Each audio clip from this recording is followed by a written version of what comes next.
तो बेटा buying and selling in different markets, तो पार्ट 1 के अंदर हमने डिस्कस कर लिया retailers, other markets, wholesale traders के बारे में।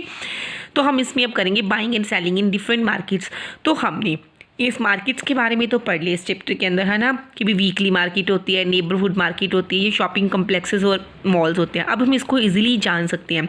तो अब हम ये चीज़ेंगे कि ये चीज़ें हमारे पास कैसे पहुंचती हैं। फाइनली देखिए, जो मार्केट से, ठीक है जी, होल सेलर से हम चीज़ खरीदता है मार्केट रिटेलर, जरूरी तो नहीं वो उसको जानता हो।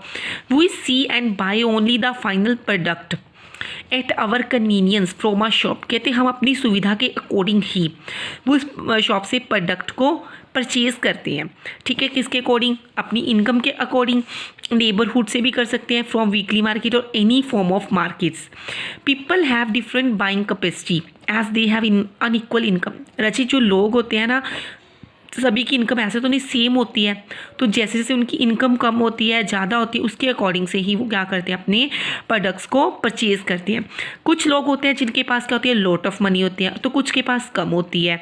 The buyers eventually by products that fit well with in their incomes, जो उनके अपनी इनकम के अकॉर्डिंग क्या लगते हैं, फिट बैठते हैं, वो प्रोडक्ट्स को वो परचेज़ करते हैं, चाहे वो मॉल से खरीदे, चाहे नेबरहुड शॉप से या वीकली मार्केट से। सिमिलरली वैसे ही जो सेलर्स हैं उसको भी क्या मिलता है, अनइक्वल प्रॉफिट मिलेगा वीकली मार्केट से अर्न। कहते हैं जो सेलर है वीकली मार्केट वाला वो कम अर्न करेगा, किससे, सेलर इन द मॉल। जो कि सेलर मॉल के अंदर है तो वो कॉस्ट भी ज़्यादा लेगा क्योंकि उसके ऊपर टैक्स पड़ रहे हैं, तो इवन टैक्स पड़ रहा है, लाइटनिंग का खर्च आ रहा है, वो मोबाइल का यूज़ कर रहा है। तो small time sellers can not invest much money. कई बार कैसे होता है, स्मॉल टाइम कई सेलर्स ऐसे होते हैं जो ज़्यादा मनी इन्वेस्ट नहीं कर सकते हैं। Therefore the variety in their products is limited. उनकी जो शॉप है उनके ऊपर वैरायटी है, लिमिटेड होती है। दूसरी तरफ sellers in a mall can invest more money. कहते हैं जो मॉल के अंदर सेलर्स होते हैं वो ज़्यादा पैसे इन्वेस्ट करते हैं। And therefore offer a wide variety of goods to the buyers, और बायर्स को, खरीदने वालों को अलग अलग तरह की वैरायटी को शो करते हैं।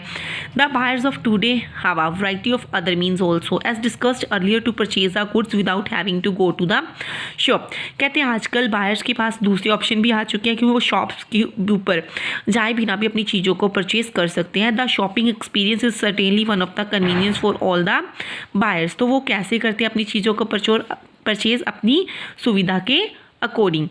Thank you all of you. Now you have to read this chapter carefully. Bye bye.